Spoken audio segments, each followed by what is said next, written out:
A história é O Aniversário da Infanta, do autor Oscar Wilde.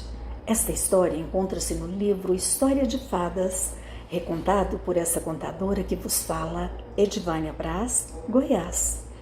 Era o aniversário da infanta. Ela estava fazendo 12 anos e o sol brilhava alegre nos jardins do palácio. Embora ela fosse uma princesa de verdade, a infanta da Espanha só tinha um aniversário por ano, exatamente como os filhos de qualquer pobre, de modo que era muito importante para todos do país que aquele dia fosse realmente sempre um acontecimento real. E sem dúvida o dia estava lindo, as compridas tulipas rajadas estavam muito esticadinhas em suas hastes e lançavam olhares desadores às rosas do outro lado do gramado, dizendo: nós agora somos tão esplendidamente belas quanto vocês. As borboletas roxas esvoaçavam por toda parte com pó de ouro nas asas, visitando as flores uma a uma. Uns lagartinhos saíam dos buracos do muro para se aquecerem no sol. Sombras pareciam ter adquirido tonalidades mais ricas com a maravilha da luz do sol, enquanto as magnólias se abriam. A princesa passeava pelo terraço com suas companheiras, brincando de esconde-esconde, em volta dos vasos de pedra e das estátuas que já estavam cobertas de musgos. Nos dias comuns, ela só podia brincar com crianças de sua própria classe, de modo que sempre brincava sozinha. Mas no dia do aniversário havia uma exceção. O rei dera ordens para que ela convidasse a todos que quisesse para que viessem se divertir com ela. Havia uma graça elegante em todas aquelas esbeltas crianças espanholas, quando deslizavam por ali. Os meninos com grandes chapéus de plumas e capas curtas, as meninas segurando as caudas de seus vestidos de brocado, protegendo seus olhos com grandes leques preto e prata. Mas a infanta era a mais graciosa de todas, mesmo usando as pesadas roupas em moda na época. De uma janela do palácio, o rei, triste, melancólico, a observava. Atrás dele estava seu irmão, Dom Pedro de Aragão, a quem ele odiava, e seu confessor, o grande inquisidor de Granada, sentados lado a lado. Ali, ele, o rei, ainda mais triste do que o de hábito, pois enquanto olhava a infanta curvar-se com gravidade infantil para os cortesãos reunidos, ou rindo por trás do leque da soturna duquesa de Albuquerque, que sempre a acompanhava, pensava na jovem rainha, a mãe da princesa que havia morrido há tão pouco tempo, ou assim parecia a ele. Viera ela de seu alegre país, a França, e desenhara na sombria pompa da corte espanhola, morrendo exatamente 6 meses depois do nascimento de sua filha, antes de ver pela segunda vez florescerem as amendoeiras do seu pomar. Triste, muito triste. Tão grande havia sido seu amor por ela que não permitira sequer que o túmulo a escondesse dele. Ela fora embalsamada por um médico mouro e seu corpo continuava a jazer em seu catafalco de tapeçaria, na capela de mármore negro do palácio, exatamente onde fora posta quase 12 anos antes, pelos monges que a carregaram naquele dia ventoso e triste de março. Uma vez por mês, o rei, envolto em sua capa escura e com uma lanterna oculta na mão, ia ajoelhar-se ao lado dela, chamando: "Mi reina, mi reina, mi reina, mi reina."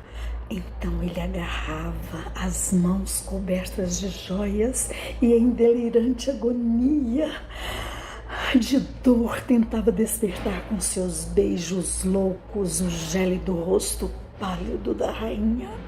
Ele quase nunca permitia que ela ficasse fora de alcance de seus olhos. Por ela, ele esquecera, ou parecia ter esquecido, todos os negócios de Estado mais sérios, e com aquela terrível cegueira que a paixão faz cair sobre os que a servem, ele jamais percebeu que o complicado cerimonial com o qual buscava agradá-la só servia para agravar paulatinamente a estranha doença de que ela sofria.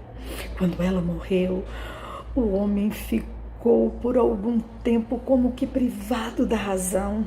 Na verdade, não há menor dúvida de que ele teria abdicado formalmente, retirando-se para o grande mosteiro trapista de Granada, do qual era prior titular. Não fora seu temor em deixar a pequena infanta à mercê de seu irmão, cuja crueldade até mesmo na Espanha era notória e que estava sob suspeita de haver causado a morte da rainha por meio de um par de luvas envenenadas com o qual a presenteara por ocasião de uma visita ao seu castelo em Aragão. Mesmo depois de terminados os 3 anos de luto público que ele ordenara, por meio de um édito real para todos os seus domínios, o rei jamais admitia que quaisquer de seus ministros falassem de alguma nova aliança, e quando o próprio imperador mandou chamá-lo e ofereceu-lhe a mão da bela arquiduquesa da Boêmia, sua sobrinha, ele pediu aos embaixadores que dissessem ao seu amo que o rei da Espanha já estava casado com a tristeza, e que, muito embora esta fosse apenas uma noiva estéril, ele a amava mais do que a beleza. Resposta essa que custou à sua coroa as ricas províncias dos Países Baixos, que logo após, instigadas pelo imperador, revoltaram-se contra ele sob liderança de alguns fanáticos da Igreja Reformadora. Toda a sua vida de casado, com seus fortes e coloridas alegrias, e a terrível agonia de seu final repentino parecia lhe voltar à mente naquele dia, enquanto olhava a infanta a brincar no terraço.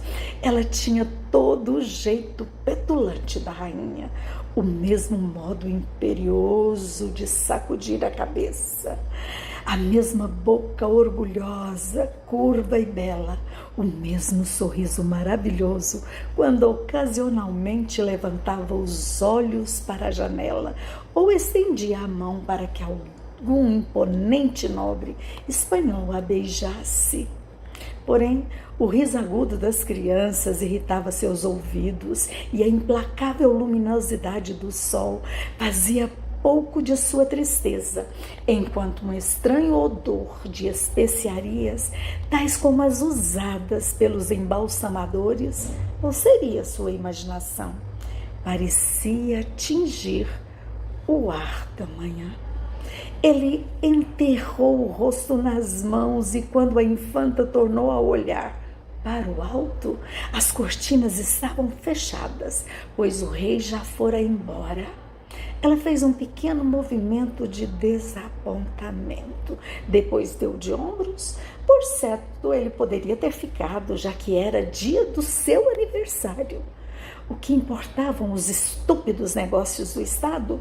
Ou teria ele ido para aquela soturna capela, onde as velas estavam sempre queimando e na qual ela jamais tinha permissão de entrar? Que bobagem a dele, pois o sol estava brilhando tanto e todos estavam tão alegres. Além do que, ele ia perder a tourada. Uma tourada de mentirinha, para a qual a trombeta já estava soando, para não falar do teatrinho de bonecas e das outras maravilhas. Seu tio, o grande inquisidor, eram muito mais sensatos. Ambos tinham vindo até o terraço e dado parabéns a ela. Então ela virou alegremente a cabecinha e, tomando Dom Pedro pela mão, desceu lentamente os degraus que a levavam ao grande pavilhão de seda roxa, que fora erigido no fundo do jardim, com as outras crianças, seguindo-os segundo a mais estrita ordem de precedência, com os de nome mais comprido indo à frente. Uma procissão de meninos nobres, com belíssimas fantasias de toureiros, veio ao seu encontro, e o jovem conde de Tierra Nueva, um lindo rapazinho de cerca de 14 anos, tirando-lhe o chapéu com toda a graça de um fidalgo.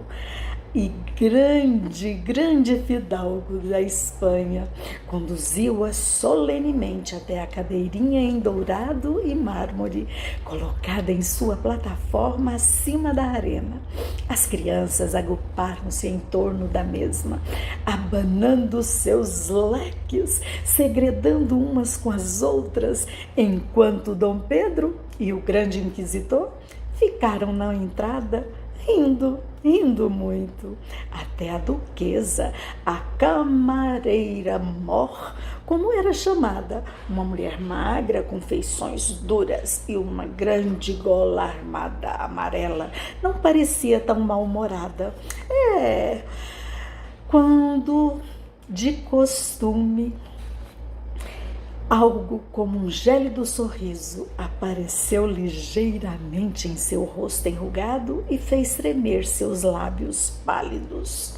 Aquela foi, por certo, uma tourada maravilhosa, muito melhor, pensava a infanta, do que a tourada de verdade que a haviam levado para ver em Sevilha, por ocasião da visita do Duque de Parma, o seu pai. Alguns dos meninos espinotearam na arena em cavalinhos de pau ricamente arreados, brandindo longas lanças com alegres flâmulas coloridas presas a elas. Outros iam a pé abanando suas capas escarlates diante do touro e saltando com agilidade por cima da barreira quando este os atacava. E quando o touro, ele parecia um touro de verdade, muito embora fosse apenas feito de vime e coberto de couro esticado, e por vezes insistir-se em correr pela arena só nas pernas traseiras. Vocês sabem, essa coisa de andar em duas pernas nenhum touro vivo jamais sonharia fazer. Ele lutou esplendidamente também, e as crianças ficaram tão excitadas que se puseram de pé sobre os bancos e, sacudindo seus lenços de renda, gritavam: "Bravo! Bravo! Bravo, touro!", com a mesma sensatez que mostrariam se fossem adultos. Mas, após um prolongado combate, durante o qual vários dos cavalinhos de pau foram chifrados e seus cavaleiros derrubados, o jovem conde de Tierra Nueva fez o touro cair de joelhos e, tendo obtido permissão da infanta para dar o coup de grâce, fincou a espada de madeira no pescoço do animal, com tal violência que a cabeça caiu e deixou de fora o rosto sorridente do pequeno Monsieur de Lorraine, filho do embaixador da França em Madrid. Depois, a arena foi limpa, entre grandes aplausos e os cavalinhos mortos arrastados solenemente para fora por 2 pajens mouros em librés pretos e amarelos. A Após um breve interlúdio, durante o qual um mestre de postura francês apresentou-se andando na corda bamba, marionetes italianas apresentaram a tragédia semiclássica Sofonisba no palco de um pequeno teatro construído com esse propósito. Eles representaram tão bem, seus gestos eram de tal modo naturais que no final da peça os olhos da infanta estavam realmente marejados de lágrimas. Para dizer a verdade, algumas das crianças realmente caíram em prantos e tiveram que ser consoladas com docinhos, enquanto o grande inquisitor foi tão afetado que não pôde deixar de dizer a Dom Pedro que lhe parecia tudo intolerável. Havia um anãozinho no espetáculo e ele gostaria de ter entrado junto com a infanta.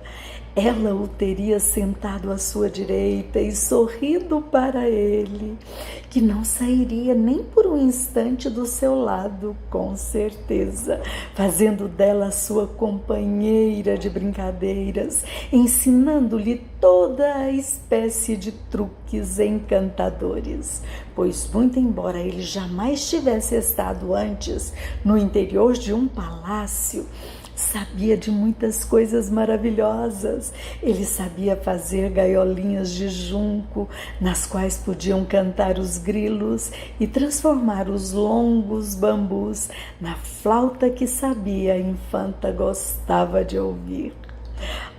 Ele conhecia o canto de todos os pássaros e conseguia chamar o estorninho do topo da árvore e a garça do lago.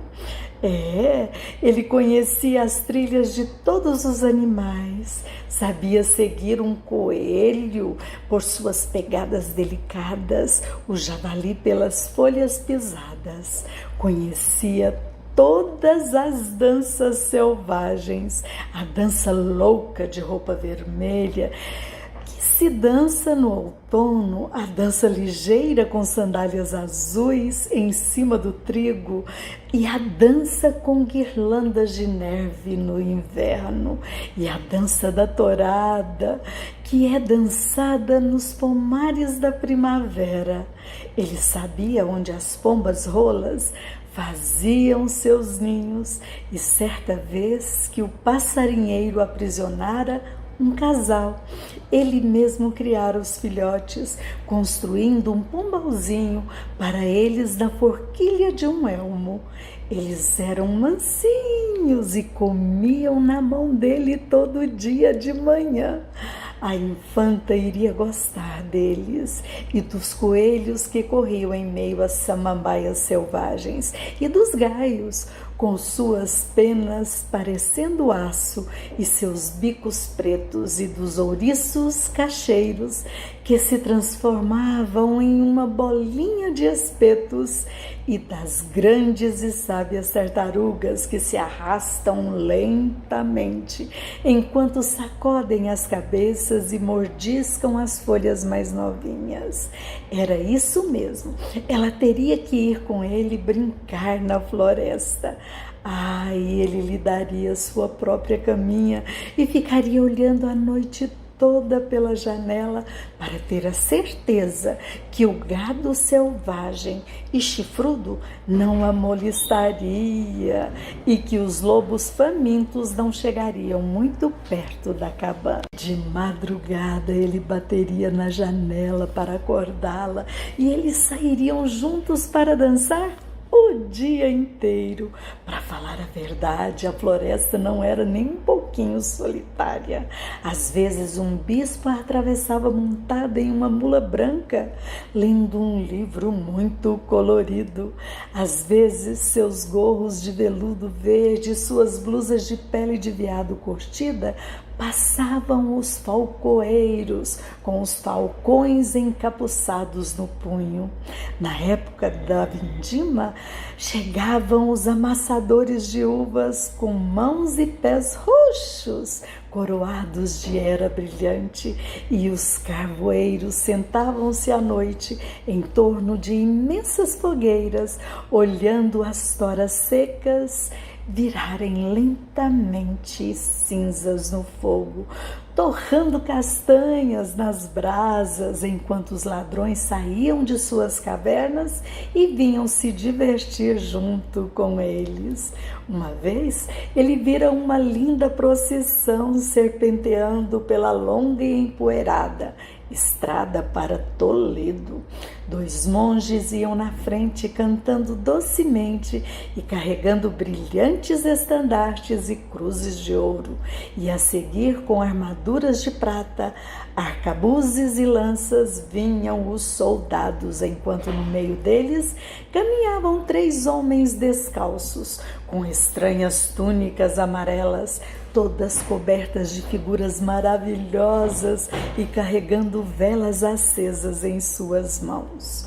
Por certo que havia muita coisa para se ver na floresta, e quando a infanta se cansasse, ele haveria de encontrar um bom encosto de musgo para ela, ou de carregá-la nos braços, quem sabe, já que ele era muito forte, embora soubesse que não era muito alto.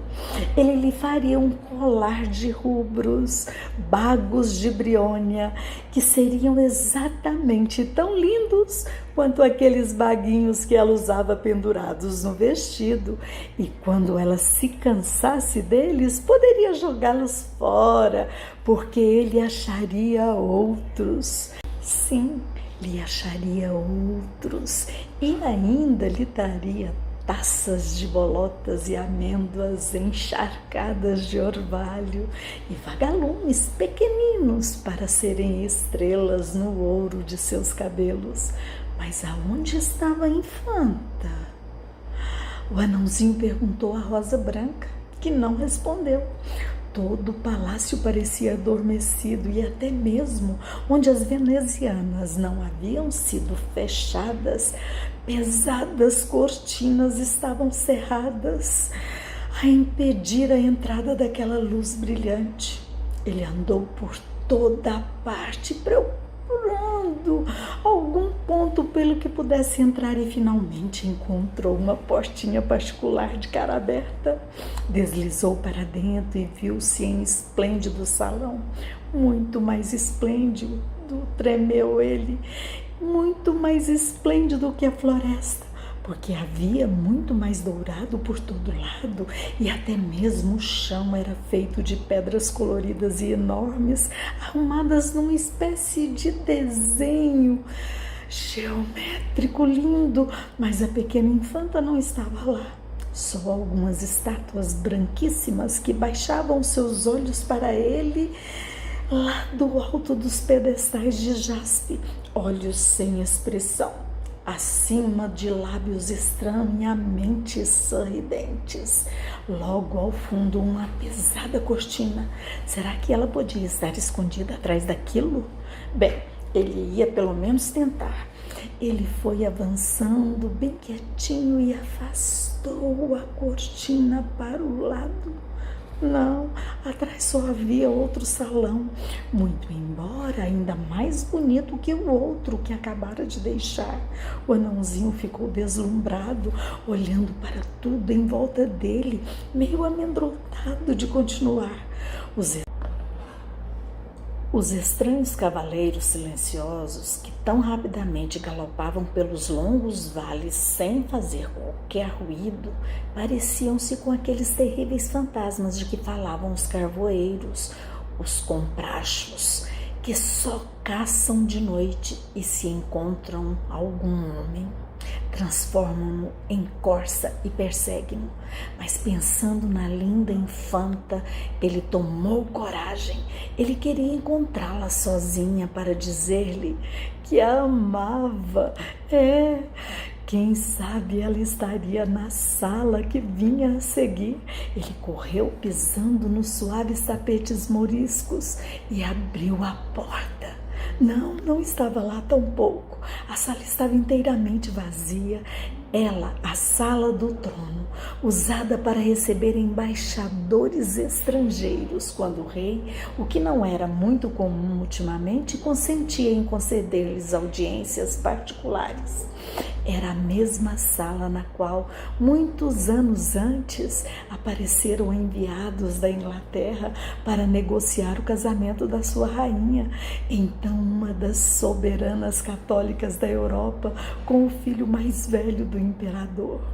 No segundo degrau do trono estava colocado o genuflexório da infanta com sua almofada de amê prateado, e abaixo deste, para além da cadeira do núncio papal, único a ter o direito de se sentar na presença do rei em ocasiões de cerimônia pública e cujo chapéu cardinálico, com suas rubras borlas entrelaçadas, estava pousado sobre um tamborete roxo em frente a ela, entre as janelas, um armário de ébano incrustado com chapas de mármore, no qual guras tiradas da Dança da Morte de Oben haviam sido gravadas pela mão, diziam alguns, do próprio mestre famoso. Mas o anãozinho pouco se importou com todo aquele luxo. Ele não daria sua rosa por todas as pérolas do dossel e nem sequer uma única pétala pelo próprio trono. O que queria era ver a infanta antes de ela descer para o pavilhão e pedir-lhe que fosse com ele quando acabasse de dançar. Aqui no palácio o ar era abafado e pesado, mas na floresta o vento soprava livremente e a luz do sol afastava as folhas trêmulas com inquietas mãos douradas. Na floresta também há flores, talvez não tão esplendorosas quanto as de um jardim, porém de perfume ainda mais doce. Jacintos que no início da primavera inundam os frescos vales e as encostas da relva com ondas roxas. Margaridas amarelas que se alinham em pequenas moitas em torno das contorcidas raízes do carvalho. Brilhantes celidônias, verônicas azuis e íris violetas. Há amentilhos cinzentos nas avelãzeiras e as dedaleiras pendem com seu peso de suas células malhadas que as abelhas tanto gostam. Ela iria com ele para a bela floresta e ele dançaria os dias inteiros para deleitá-la. Um sorriso iluminou seus olhos ante tal pensamento e ele entrou na sala seguinte. De todas elas, essa era a mais brilhante e bela. De pé junto à sombra de uma porta, no outro lado da sala, ele viu uma gurinha que o observava. Seu coração estremeceu, um grito de alegria escapou-lhe dos lábios e ele saiu para a luz do sol. Quando fez, a gura também se moveu e ele pôde vê-la claramente. A infanta era um monstro, o monstro mais grotesco que ele vira em toda a sua vida. Não era formado corretamente como eram todas as outras pessoas, mas corcunda, com as pernas e os braços tortos e uma cabeça enorme. O anãozinho franziu o senho e o monstro também franziu o seu. Ele riu e o outro riu com ele. Ai, pousando as mãos nos quadris como ele mesmo estava fazendo. Ele fez uma reverência debochada e ele a devolveu com cumprimento igual. Ele se caminhou para o monstro, este veio encontrá-lo, copiando cada passo seu e parando sempre que ele parava. Ele gritou divertido e correu para a frente e esticou a mão, e a mão do monstro tocou na dele, fria como gelo. Ele ficou com medo e moveu a mão de um lado para o outro para impedi-lo, porém a mão do monstro a seguiu na mesma velocidade. Ele tentou ir adiante, mas alguma coisa lisa e dura o impediu. O rosto do monstro agora estava bem próximo ao dele e parecia aterrorizado. Ele afastou o cabelo dos olhos. O monstro o imitou. Ele o agrediu e o outro devolveu todos os golpes. Ele sentiu horror àquilo que via e este o expressou com suas caretas. Ele se afastou e o monstro também. O que seria aquilo? Ele pensou um pouco e olhou o resto da sala. Era estranho, mas tudo parecia ser duplo naquela parede invisível de água transparente. Isso mesmo, todos os quadros, todos os sofás, o fauno adormecido da alcova junto à porta tinha seu irmão gêmeo adormecido, e a Vênus de prata que recebia a luz do sol estendia os braços para outra Vênus, tão linda quanto ela. Seria Eco? Ele o chamara certa vez no vale e ele respondera palavra por palavra. Será que ele podia enganar os olhos assim como imitava a voz? Será que podia fazer uma mímica do mundo igualzinha ao mundo real? Será que as sombras das coisas podiam ter cor e vida e movimento? Seria possível que... Ele de repente tirou do peito a linda rosa branca, virou-se e beijou-a. O monstro tinha uma rosa como a dele. Todas as pétalas eram iguaizinhas. Ele a beijou com pequenos beijinhos e apertou-a de encontro ao coração com gestos horrendos. Quando a verdade despontou dentro dele, o anãozinho soltou um grito louco de desespero e caiu no chão aos prantos. Era ele, então, que era deformado, corcunda, repugnante ao olhar e grotesco. Era ele mesmo o monstro, e era dele que todas as crianças estavam rindo.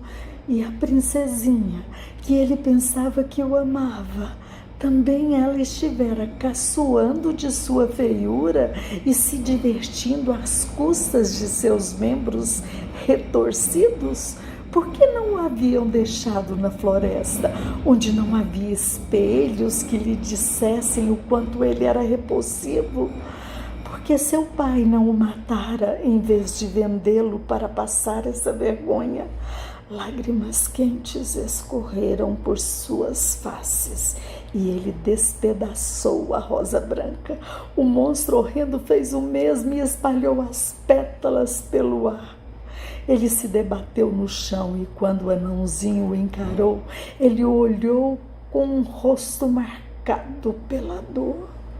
O anãozinho arrastou-se para longe para não vê-lo e cobriu os olhos com as mãos. E continuou a se arrastar, como que ferido. Sim, caiu como ferido. Até chegar à sombra, foi se arrastando e ficou caído, gemendo. Naquele instante, a própria infanta entrou com seus amigos pela porta do jardim. E ao verem o feio anão caído no chão e batendo no assoalho com seus punhos cerrados, do modo mais fantástico e exagerado, ficaram aos gritos e risos de alegria, parando todos em torno do anãozinho para observá-lo. Observá-lo.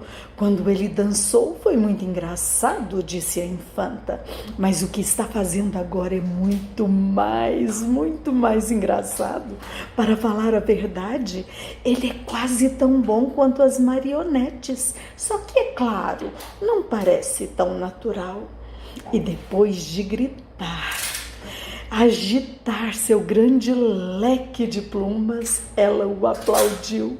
Mas o anãozinho não levantou os olhos. Os seus soluços foram ficando cada vez mais fracos, até de repente ele soltar um suspiro estranho e agarrar seu flanco com a mão.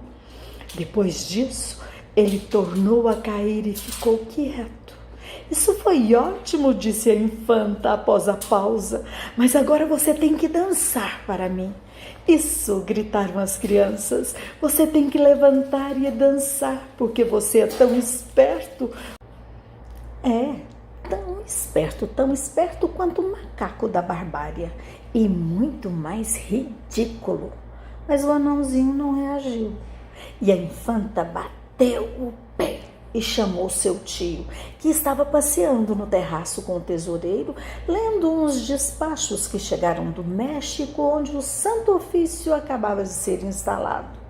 Meu anãozinho engraçado está emburrado, é? Gritou ela. O senhor tem que despertá-lo e dizer-lhe que dance para mim.